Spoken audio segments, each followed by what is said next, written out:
Have you ever played a game where you miss your attacks more than you actually land them? Well, I have. Today, we're looking at Mimana ER Chronicle. Don't be surprised if you've never heard of this game, because it somehow managed to sell only 11,000 copies in Japan in its release year, which is honestly impressive in its own special way. We immediately meet the protagonist, Craze Sewell, right in the middle of getting all his money stolen at poker. Apparently this guy's a mercenary and a colleague comes over to tell him he's been requested for a job. The employer turns out to be a kid named Sophie, who asks him to help her find 7 magical gems scattered across the region of Floramos. And since our boy Craze doesn't give a damn about anything except money, he agrees to help as long as he's getting paid. The only issue is that he doesn't seem to be too fond of kids. But let's ask him directly just to make sure. Hey Craze, what's your opinion on kids? I hate kids, but I hate kids. I hate kids. I hate kids. I hate kids. I hate kids. I hate kids. I hate kids. I can't stand kids, period. Yeah, so as you just heard, this guy is kind of a jackass. And he will remind us about once every conversation that he absolutely despises children. Now that the dialogue's over, we finally get to move around and explore the city. At first it looks big, like there's a lot to check out, but it actually turns out to be mostly empty, with a bunch of houses being fake. Got me falling for the good old Looney Tunes fake tunnel trick. Well, time to begin our adventure. According to the sign, to get to the first gem we have to go south, so let's get moving.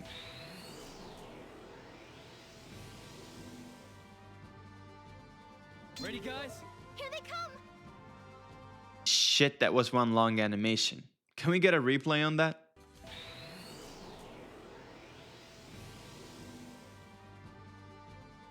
Ready, guys? Here they come!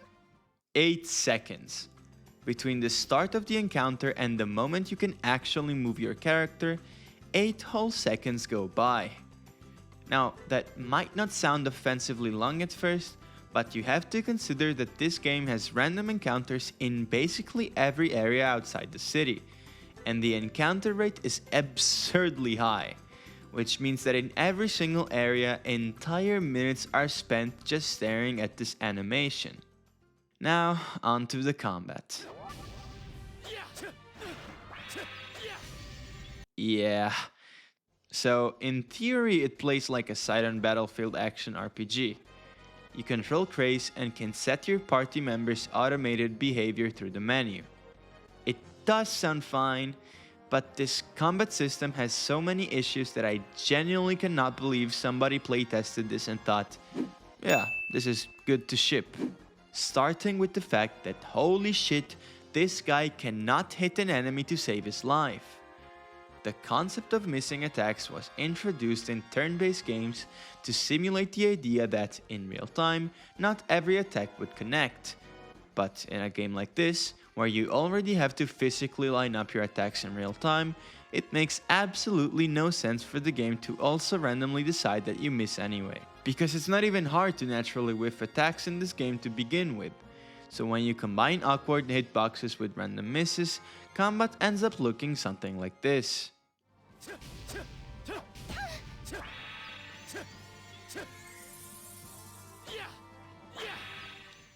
But don't worry, because you can also block in this game. Does it serve any actual purpose? No. There's no clear indicator for when enemies are about to attack, and most of the time, if the enemy isn't attacking, you are. So, blocking would only be useful if you could cancel your attack animation into it. Except, you can't. Which means that whenever the game decides you're going to miss, you just get punished for trying to play the game. And there's basically nothing you can do about it. It's not like the game warns you ahead of time that it's about to make you miss 3 attacks in a row. If you ever get tired of missing your physical attacks, feel free to try magic, which for some reason they didn't bother binding to a hotkey. So every single time you want to cast a spell, you have to go into the menu and manually select it. Magic is actually pretty useful, since unlike physical attacks, it can't miss. That is, assuming the enemies willingly choose to stay in the same lane as you. which happens about 1% of the time, because the cast time is so long that by the time your spell is ready, the enemies have either interrupted you or casually walked off to beat the shit out of your party. At this point, after seeing how bad combat is, you might be wondering, Noodle, if the combat is so terrible, why don't you just run away from most battles?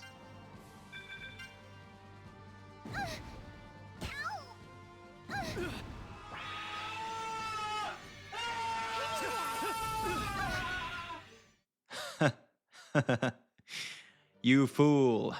How dare you think, even for a second, that the run mechanic would be any better than the combat? How does it work, you ask? Simple. You press run, wait out this unbearably long timer, and then you leave the battle. Needless to say, most of the time it takes less to just win the fight normally, which completely defeats the purpose of the run button existing in the first place. And with that, you've seen pretty much everything there is to see about combat for the entire game, because the very first fight you ever get into plays almost identically to an endgame battle. Sure, Krace gets a few new spells as he levels up, but since his int stat is trash, you're basically never going to use them anyway. After about half an hour of this riveting gameplay, I finally reached the first dungeon, which is an empty cave made up of a few tunnels. As I get close to what looks like the end of it, a different encounter animation plays. Yeah, that's the boss. Not even bosses are rendered on the overworld, which means the dungeon is quite literally just a couple empty corridors with random encounters in them. And the boss fight itself? It's basically the same as every other battle, except now the enemy does 10 times the damage. I will say though, I do kinda like the name. We get the first gem, rest at the inn, and we're immediately on to the second one. I promise I'm not skipping over much here, it's just that nothing really happens. This one is located in the Fountain of Glamour, which is just as empty as the cave from before, except now it requires some rather unorthodox routing to get through. Krace gets all pissy at Sophie again for no reason, and eventually we reach the second boss. First a crab, now a lobster.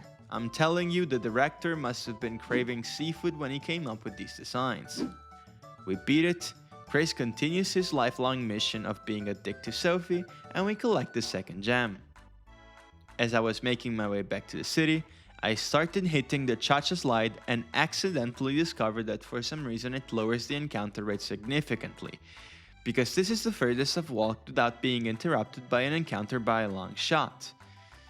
Or at least, that's what I thought, because while writing the script, I found out that if you hold circle, your character walks, and that almost completely nullifies the encounter rate. Would have been nice to know that before I beat the game. The next gem is located in Tarim Cave, and since both Sophie and Krace somehow have no idea where that is, they head to the Mercenaries Guild to ask around. As Krace asks for information, we also find out that he doesn't just hate kids, he apparently hates old ladies too. Man, you punch one old lady. And just as he recalls how he punched an elderly woman, he suddenly remembers that he actually does know where the cave is, because his guildmate mentioned he was heading there after overhearing Krace talk about it. Talk about a totally natural series of events. Instead of going directly to the cave, I tried going elsewhere to first grind a bit. And that's when I found out the game forces you to play linearly and doesn't let you explore, which is a pretty bold choice for a JRPG, because, you know, exploration is kind of a big part of the genre. Tarim Cave is a genuinely mind-numbing experience, because not only is it completely empty like every dungeon so far, it's also completely devoid of sound. And since Krace's footsteps don't make any noise either, this is what Tarim Cave sounds like.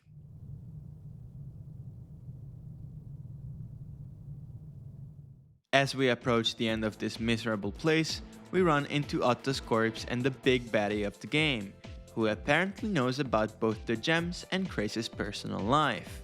More than we do at this point.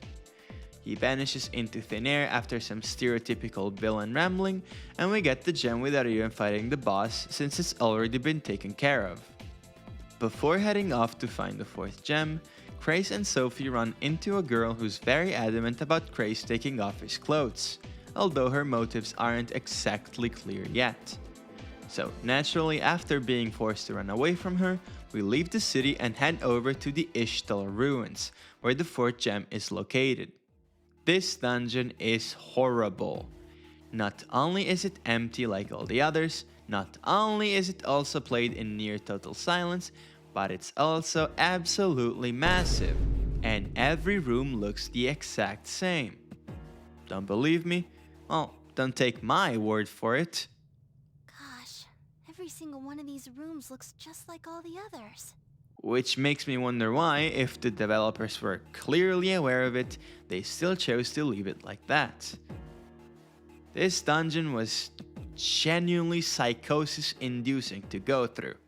Take 5 steps in total silence. A fight starts, Let's go. hear the same stock voice lines, pull a lever, open the door, repeat. Over and over and over and over again. With my last surviving fragment of sanity, I finally reached the boss, who is about as interesting as you'd expect. Although this is where I discovered that bosses can interrupt your combo with contact damage, which is always fun. After getting the fourth gem, Sophie reveals that she's actually too broke to pay Crace for his services, and he quite reasonably crashes out and storms off without his client. Although it's not long before he gets a flashback of what is presumably his sister and goes back to retrieve Sophie. As we make our way back to the inn, we get intercepted by the villain's minion, who challenges us to a duel. Being a 2v1, this shouldn't be too hard of a fight.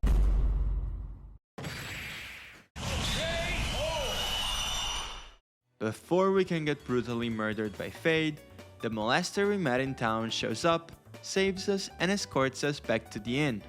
And after trying to molest Crace again, Melrose effectively joins the party. This is also the point where the game introduces a weird dating system, where every night you can choose whose room to visit. But we'll come back to that once the whole party is available. The fifth gem is on Mount Ishtar, and I won't spend much time talking about the dungeon because it's mostly just a very long linear path. But there is one really funny interaction with the boss. Before setting off, Melrose suggests going to the library to research Mount Ishtar. If you ignore her and fight the boss without going to the library first, Crace dismisses whatever she has to say and the party gets nuked. But if you do go to the library first, the party recognizes the boss, Crace warns everyone to be careful, and then the party gets nuked anyway. What, you thought it would actually make a difference? So now you might be wondering, how do you beat this boss then? Well, yeah, they just tank the explosion and move on like nothing happened. Nobody even comments on the fact that they all just got blown the fuck up. On our way to the sixth gem, Crace stumbles upon a girl bathing in the lake, which, by the way, gets one of the only 9 animated cutscenes of the entire game, and poor Crace gets the stereotypical peeping Tom treatment. Turns out her name is Tanan, and since Crace saw her naked, she immediately decides she's madly in love with him and wants to make him her husband, which means she'll now be following the party around for the rest of the game. The sixth gem is located in the Forest of Doubt, which is honestly a fitting name, because it made me doubt whether I'd still have the will to live by the time I got through it. It's yet another almost completely silent map, packed with random encounters and trees in every direction. What do you have to do to progress? Simple. Just wander around aimlessly, hit as many dead ends as possible, and eventually your party gets annoyed and goes back to the entrance, where they somehow figure out that the entire layout of the forest changes by moving a stone. So, are we done? Hell no. Now we have to change the layout, 4 more goddamn times, get through another awful boss fight, and then finally head back. Guts? Fucking Guts himself from Berserk shows up to stop us, and a fight breaks out. Now, surely even he can't handle a 4v1. Oh man, not again. Before everyone gets their asses kicked, Sophie unleashes her hidden power, or something. We don't really get much of an explanation. Guts is impressed and leaves, but Sophie is now apparently evaporating because she released too much power. So Melrose explains that they need the Holy Stone, a rare magical artifact to save her, and the party decides to head to Chris's cousin Patty's place. She lives in a small town called Onbay, not too far from the capital where the party is based. And when I reached this place, I actually got kind of excited, because I couldn't believe this game had more than one town. Only to find out that it's empty as hell, like everything else in this game. No shop, no inn, empty or inaccessible houses. It's a total letdown. So we meet Patty, who runs a magic item shop, and she explains that the Holy Stone can be found in the Forest of Souls, which I'm just going to skip over because it's yet another convoluted empty maze with no music and a terrible boss. We get the Holy Stone, and on our way back to heal Sophie, the big baddie shows up again. We finally learn his name is Hadar, and he straight up tells Grace that he not only attacked this village, but also killed his sister. Naturally, Grace tries to jump him, but Fade sends in our way again. Man, really? Nah, I'm kidding. This time we actually win, and the party brings Fade back to the inn. Sophie gets healed, and it turns out Fade is a homunculus, basically an artificial body with a soul implanted into it, who was under Hadar's control. But apparently, someone hit the reset button, because through some weird nonsense, she now chooses Sophie as her new master. And with that, she also joins the team. At this point, the game gives you some free time, which you can use to get closer to one of the girls. But since the choices are between a kid, a maniac, your cousin, and one normal girl, it really wasn't much of a choice. So I sat through to Non's events. And to be fair, her dialogue isn't even that bad, but since none of these romances actually go anywhere, the whole thing feels pretty pointless. 7th gem, 7th empty dungeon with no music, 7th insanely boring boss fight. Now that we've collected all the gems, Sophie explains that she needs them to enter the Temple of Water and retrieve Mimana, the Seal Stone of Water, which apparently has the power to save the world. From what? Great question. Wish I knew too. Final free time event, and I choose to talk to Tinon again. Heard rumors of them showing up in the Forest of Doubt. Forest of Doubt. Forest of Doubt. Forest of Doubt. No! And just like that, 40 more minutes of my life are spent navigating that goddamn forest maze again. But Noodle, surely this time there has to be something different since it's a side quest. No. All you do is go from the start of the dungeon to the end in the exact same way as before, and then fight a different boss. This quest is pure padding, and you might think I'm exaggerating, but with this game's encounter rate, it gets genuinely frustrating. Time for the long-awaited endgame, guys. We head to the Water Temple, which is located just beyond Krace's home village, the same village that Hadar burned down a few years earlier. We get a flashback explaining that Krace's sister Coral was the priestess of water, and Krace's role was to protect her. Then it jumps to the attack on the village, where Coral gets killed by Hadar, and apparently that's the source of Krace's trauma. And the reason he hates kids? I mean, I guess? I don't really see how one leads to the other, but sure. Once all that's out of the way, we finally enter the temple and... No, guys, your ears are not deceiving you. This dungeon actually has music. I know, I know. I was also deeply moved when I got to this point. Except the sentiment was completely overshadowed by the immeasurable hatred I had already developed for this game. I haven't shown combat in a while, and you might be wondering what an endgame battle looks like. Don't worry, my friend, you haven't missed much.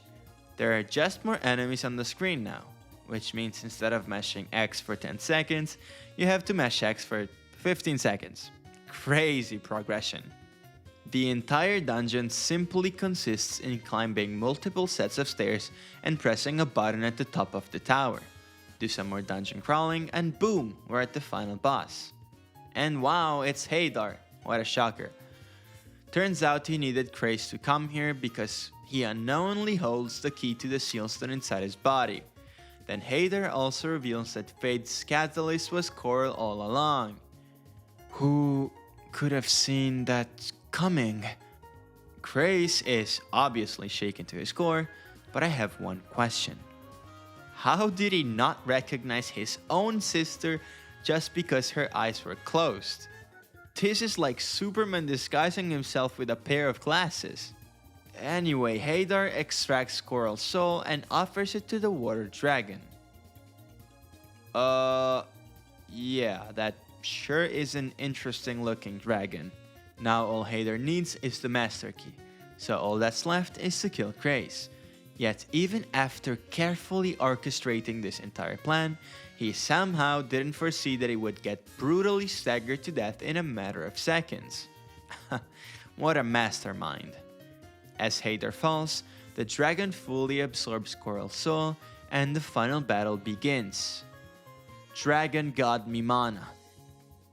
Just like every other boss in the game, he's nothing special. Yeah, I'm kidding. This fight is atrociously hard. As you just saw, he can basically two-shot anyone with his punches, which is already bad enough, but the real problem is this. At first, I assumed he only had a limited number of full heals, but after bringing him down to low HP like 10 different times, I realized there was no way around it other than simply outdamaging this monster. I won't go into full detail, but the amount of micromanagement and strategy I had to use here required literally the entire game's worth of brain power that I had not needed at any point during the previous 15 hours. So the dragon dies, we get the seal stone, Coral reveals that there are 5 more seal stones, each guarded by its own dragon, and then she dies. Again. The game ends with the party talking about how they're going to travel the world and collect the other seal stones. Like, they really thought they were about to get 5 sequels. Yeah, dream on. Krace gets on a train with Tanan as they head toward the Wind region while Guts stares him down menacingly from afar. And thankfully, they are never seen again. And with that, that's the end of this awful game. To be honest, I don't even think the characters were that bad, but unfortunately they were dropped into a game that does basically nothing right. So let this be my final warning. Do not even think about playing this game for shits and giggles. There are no laughs to be had here. Really.